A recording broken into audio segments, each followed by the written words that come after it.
안녕하세요. 저는 현재 양평에 거주하는 36살 여자입니다. 결혼한 지는 이제 6년 차입니다. 정말 너무너무 스트레스를 받네요. 매번 당하기만 하다가 이제서야 제자리를 찾은 것 같네요. 역시 할 말은 하고 살아야 되나 봅니다. 남편하고는 오랜 친구 사이입니다. 서울에서 살던 저희들은 학창 시절부터 한 동네 친구였어요. 서로 다른 대학에 진학하고 나서 남편이 군대에 가게 되면서 여태 서로 알아온 시간만큼을 떨어져 지내게 되었습니다. 그 뒤로 자연스럽게 연락을 하지 않고 지내다가 정말 우연찮게도 고향인 서울이 아닌 거기서도 가장 먼 광역도시에서 우리는 재회하게 되었습니다. 어쩌다 보니 둘 다 취업을 그쪽으로 하게 된 것이에요. 회사는 서로 달랐고 서로 같은 도시에서 취직했다는 사실을 모른 채 지내왔습니다. 명절날 서울 올라가는 시외버스에서 서로 같은 자리에 앉게 되면서 재회하게 되었습니다. 그렇게 자연스럽게 서울에서 한 번 보고 일터에 돌아와서는 자주 만나면서 인연을 키워왔어요. 그렇게 인연을 키워오다가 당시 남자친구였던 남편이 서울지사로 발령을 받게 되었습니다. 당장에 저는 회사 때문에 지역을 옮길 수 없는 상황이었는데 서로 그렇게 헤어지자니 아쉽더라고요. 장거리 연애를 하기에는 거리가 워낙에 멀다 보니 엄두도 나지 않는 상황이었고요. 그러다 남편이 저 하나 못 벌어먹이겠냐며 청혼을 해왔습니다. 다행스럽게도 제가 하는 일이 집에서 프리랜서 형식으로 일을 할 수 있는 일이었기 때문에 벌이 생각하면 한참 모자라게 되겠지만 이 사람과 함께 한다면 그 정도는 감수하지 못하겠어 하는 생각에 회사를 그만두고 나와 청혼에 응하게 되었습니다. 결혼 준비 같은 걸로 속을 썩거나 하는 일은 없었어요. 말씀드렸다시피 떨어져 있는 기간은 길었지만 학창 시절부터 한 동네 친구였다 보니 양가 부모님끼리도 어느 정도 아는 사이셨거든요. 거기에 더불어 신우들도 저와 안면을 트고 지냈었으니 사실 서로가 어느 정도 친분이 있던 상태라 불협화음이 생기기에는 어려운 부분이 있기 마련이었어요. 동네 이웃들과도 서로 다 건너 알고 지내는 사이다 보니 괜한 소문나지 않기 위해서 서로 조심하는 부분도 있기 마련이었습니다. 저도 의식하지 않으려고 했는데 그런 이웃관계 때문인지 결혼을 준비하는 과정에서 필요 이상으로 신우들과 친하게 지냈다는 생각이 드네요. 신혼집을 친정과 시가가 가까운 한 동네로 구해서 그런가 원치 않는데도 어린 신우들과 엮이는 일이 참 많았어요.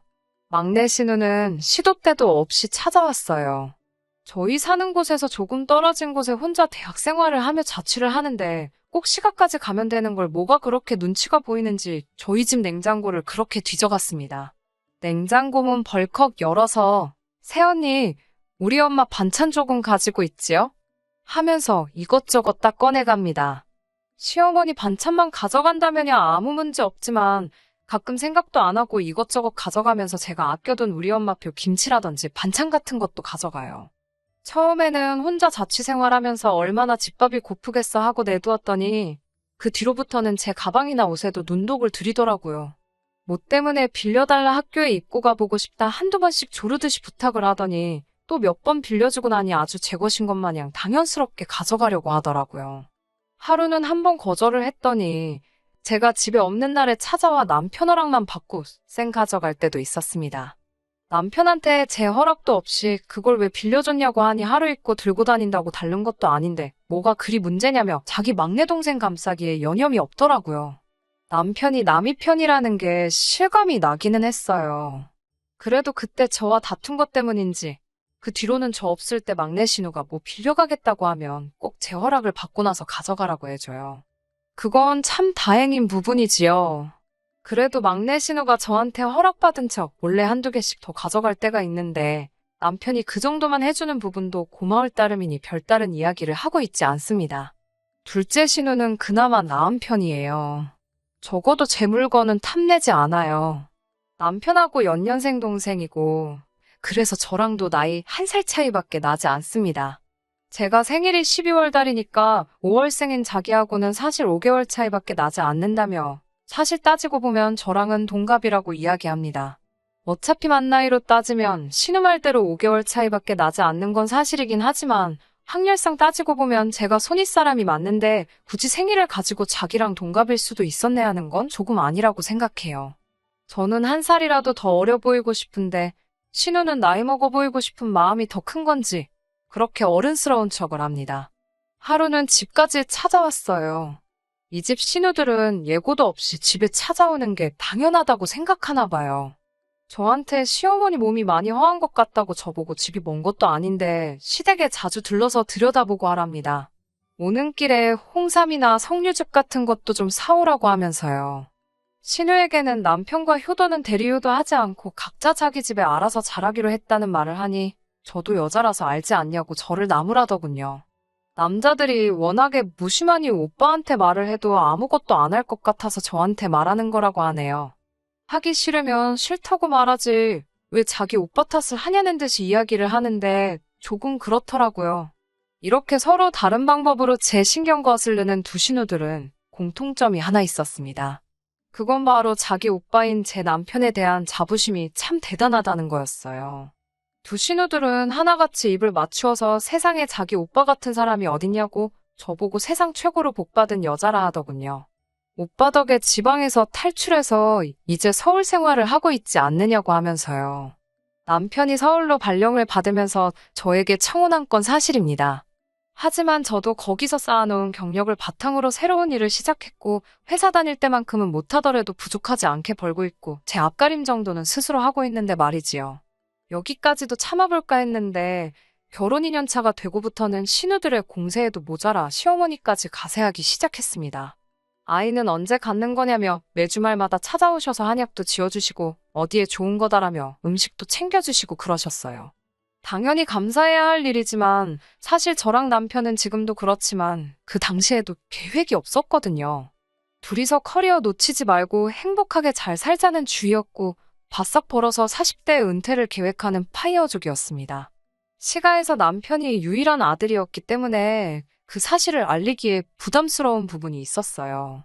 그래도 한동안은 계속 숨겨왔는데 이건 뭐 날이면 날마다 오셔서 아이 이야기를 하고 가시니 제가 받는 스트레스도 어마어마했죠.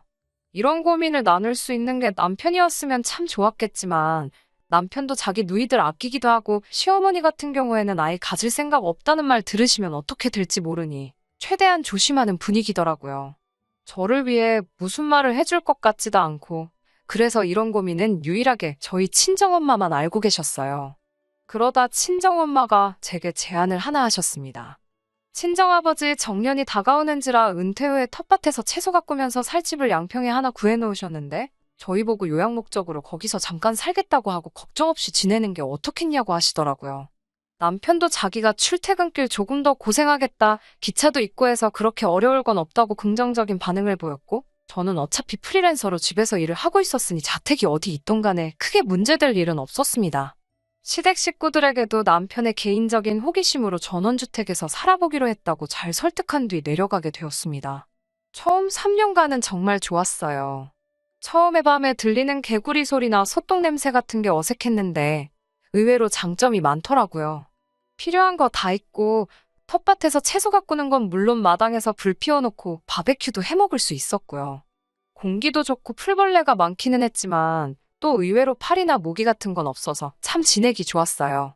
하지만 무엇보다 좋았던 건 시댁 식구들 관심에서 떨어져 살 수 있었다는 게 가장 좋은 일이었어요. 그러다 시댁 식구들하고 다시 엮이게 되는 일이 터지게 됩니다. 바로 재작년부터 시작된 코로나가 컸어요. 거리두기는 물론 강력한 방역수칙에 시댁 식구들 여름휴가 계획이 어그러져 버리면서 시작되었죠. 여름인데 어디 가봐야 밤10시면 전부 닫아버리니 누군들 그런 타이밍에 휴가를 가고 싶어 하겠어요? 그러다 생각난 게 저희 집이었나 봅니다. 저희가 살고 있는 집이라면 밤늦게까지 마당에서 바베큐를 하며 놀아도 아무도 뭐라고 하지 않을 테니까요. 별채가 또 따로 있기 때문에 인원 제한도 그 당시에 피하려면 얼마든지 피해갈 수 있었습니다. 처음에 저희 집에 놀러 왔을 때는 저희도 몇 년 만에 보는 시댁 식구들이었으니 아무리 제가 불편해서 떠났다고 한들 티를 안 내려 최선을 다해 대접해줬어요. 남편 식구들뿐만 아니라 시이모님부터 해서 명절을 방불케 할 정도로 온 식구가 다녀갔습니다. 예상했던 것보다 더 많은 인원이 와서 조금 당황스럽기도 했어요. 마당에 불 피워서 고기도 구워주고 잘 때도 불편하지 않게 각자 방 하나씩 차지해서 잘 수 있게 모든 방들을 다 열어줬지요. 간단하게 마실 맥주부터 각종 군것질거리 챙겨온 건 물론이고요.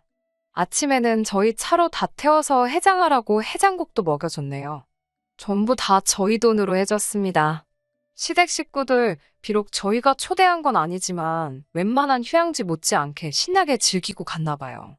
돈 한 푼 쓰지 않고 이렇게 할 거다 하고 배불리 먹기까지 하는 휴양지가 어딨었겠어요. 다 놀고 돌아가는 길에도 저한테 수고했다는 사람 아무도 없더군요. 뒷정리 해놓은 사람 아무도 없고 방에 쓰던 이불 개놓은 사람이라도 있으면 고마움까지 느껴질 정도였어요. 그래도 재밌게 즐기고 갔다니 남편 기가 사른 것 같아서 그걸로 퉁치기로 했습니다.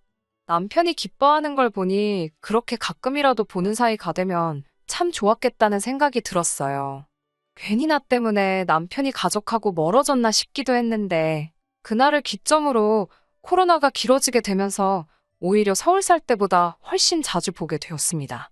양평에 있는 저희 집으로 놀러 왔다면서 틈만 나면 찾아오더라고요. 그래도 시부모님 동행해서 신우들이 따라오면 그냥 효도하는 셈 치고 남편이 하루 정도 희생하는 셈 치고 하겠는데 언젠가부터는 자기들끼리 따로 오더라고요. 조금 불편하긴 하지만 지하철까지 뚫려 있으니 오는데 아주 거리낌이 없었어요. 저희 집이 역에서 차로 15분에서 20분은 더 들어가야 있는 곳인데 연락도 없이 찾아와서는 역으로 데리러 오라고 성하더라고요. 당시에는 남편도 코로나 때문에 재택을 하고 있었고 저야 프리랜서였으니 항상 집에 있었지만 예고도 없이 찾아와서는 데리러 오라 마라 하는 게 참 기분이 안 좋았어요. 남편은 저 때문에 양평으로 내려와 3년간 거의 시댁 식구들 안 보고 살았던 게 한이 맺혔었는지 제 기분 헤아리는 척 해주며 제 앞에서는 말도 없이 왜 왔대 하면서 신우들에게 짜증을 내고 있으면서 이미 지 몸뚱이는 벌써 자동차에 타고는 시동 걸어놓고 데리러 갈 준비가 아주 탱천이더라고요. 저녁이 되니까 막내 신우가 오늘은 왜 고기를 안 구워 먹냐고 하더라고요. 아무리 시골집이라도 매일같이 고기를 어떻게 구워 먹겠냐고 했어요. 그랬더니 남편이 아니라고 잠깐만 기다리라며 마트에 가서 고기를 사오네요. 또 막내 신우 실컷 먹여서 보내고 나니 얼마 뒤에는 시어머니께서 동네 친하신 분들 이끌고 찾아왔습니다. 막내 신우가 찾아왔던 게 귀여워 보일 정도였어요. 시어머니께서 차 4대를 동원해 데리고 오신 인원은 무려 12명이었어요. 아무리 집이라지만 인원 제한이 있던 시기였는데 가족도 아닌 사람들이 저희 집에 와 있는 거 내키지 않았습니다. 자기 어머니 체면 세워준다고 사온 걸 보니 저도 여기 이사와서 돈 아낀다고 삼겹살이랑 목살만 구워서 먹었는데 어디 이름도 생소한 구경도 한번 못 해본 특수부위부터 소고기까지 잔뜩 준비했더라고요. 저녁에 고기 홀랑 다 구워 먹어버리고는 먹을 게 떨어지니 어디 동네 밥집에서 치킨이며 뭐며 이것저것 사다가 나르기 바쁘더라고요. 그날 시어머니 일행에게 쓴 돈만 140만 원이 넘었습니다. 교대로 한 번씩 왔다 가기로 정한 건지 시어머니가 다녀오신 다음 주에는 둘째 신우가 오더라고요. 이번엔 남자친구랑 동행해서요. 막내한테는 혼자 와도 고기도 구워주고 했다던데 하면서 대놓고 고기를 구워달라 요구했어요. 남편은 그래도 여동생이 찾아왔는데 아무것도 못 해주긴 좀 그렇다고 꾸역꾸역 혼자 차 끌고 나가서 구워 먹을 고기 몇 인분의 맥주도 잔뜩 사오더군요. 둘째 신우가 온 날은 아주 악몽이었어요. 그냥 그렇게 고기 구워줬으면 얌전히 처먹고 가기만 하면 좋았을걸. 무슨 커플이 교회에 있는 펜션을 놀러 온 것 마냥 생각했나 봐요. 염치가 있으면 뒷정리라도 했을 텐데 저를 무슨 펜션 관리인 정도로 본 건지 아주 두 사람이 사랑한 흔적을 여기저기 남기고 갔더군요. 침대 옆 휴지통에 그대로 버리고 간 두 사람의 흔적을 발견하고 아주 구역질이 나서 죽을 뻔했어요. 그 길로 그대로 휴지통을 들고 나와 남편이라는 책상 위로 던져버렸지요. 남편도 자기 일하는 책상 위에 둘째 신우 남자친구의 분신들이 흩뿌려지니 이게 뭐하는 짓이냐며 질색을 하더라고요. 이게 뭐하는 짓이냐고 나한테 묻기 전에 네 동생한테 먼저 물어봐야 하는 것 아니겠냐 하니 자기도 생각이 있는지 아무 말도 하지 못했어요. 남편한테 너네 식구들한테 똑바로 말하라고 이제 우리 집에 찾아오는 일은 없으면 좋겠다고 말하라고 했어요. 정말 호의가 계속되면 권리인 줄 아는 염치 없는 사람들을 위해 제 에너지를 더 이상 소비하고 싶지 않았습니다. 그렇게 또 시댁 식구들하고 한 번 더 연을 끊고 살게 되는 줄 알았습니다. 1년이란 시간이 지났음에도 불구하고 상황은 나아지지 않았고 코로나가 장기화가 되면서 남편이 다니고 있던 회사에 결혼이 엄청 많이 생겼던 적이 있습니다. 급기야는 남편이 처음 취직했을 때 몸담았던 지방광역도시로 출근을 해야만 하게 되었어요. 2달 정도의 장기 출장이었고 회사에서는 직원용 오피스텔을 내어준다고 했습니다. 아무래도 혼자서 가기 싫어하는 남편을 위해 저도 따라가게 되었어요. 저는 재택근무라서 어디서 일하던 장소에 크게 구애받지 않기도 하고 저도 거기서 사회생활을 시작한 사람이었으니 오랜만에 같이 일하던 사람들도 만나볼 겸 해서 같이 따라가게 되었습니다. 남편도 내가 붙어 있으니 허튼 짓도 하지 못하고 밥도 아무거나 먹지 않아도 되니 좋은 거 아니냐고 하더라고요. 회사 생활하면서 출장이 몇 번 있었는데 제가 저녁에는 구경도 하고 데이트 삼아 따라갈까 했을 때 무슨 일 하러 가는 게 놀러 가는 건 줄 아냐며 거품을 불며 반대하던 남편이 웬일인가 싶었어요. 꿍꿍이가 있을 거라고는 상상도 못했죠. 출장이 끝나고 돌아온 그날 저희 양평집에 펼쳐진 광경에 남편을 아주 비오는 날 먼지나듯 패서 밖으로 내쫓아버렸습니다. 코로나 길어진 만큼 휴가를 이번에도 못 가게 생겼으니 시댁에서 또 저희 집 한번 오고 싶은 생각이 계속 났는가 봐요. 저한테는 물어보지 못하고 남편하고만 따로 연락을 했던 거예요.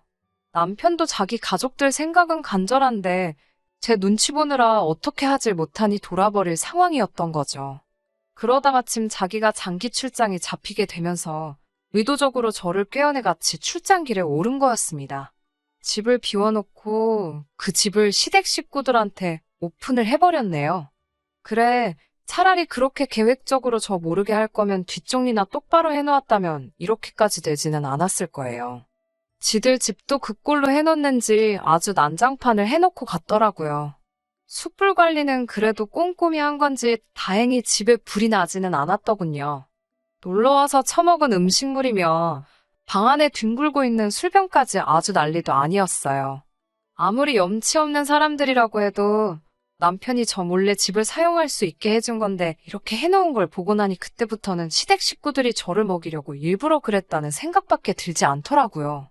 저도 이미 남편까지 내쫓아버린 마당에 가만히 있을 이유가 없었습니다.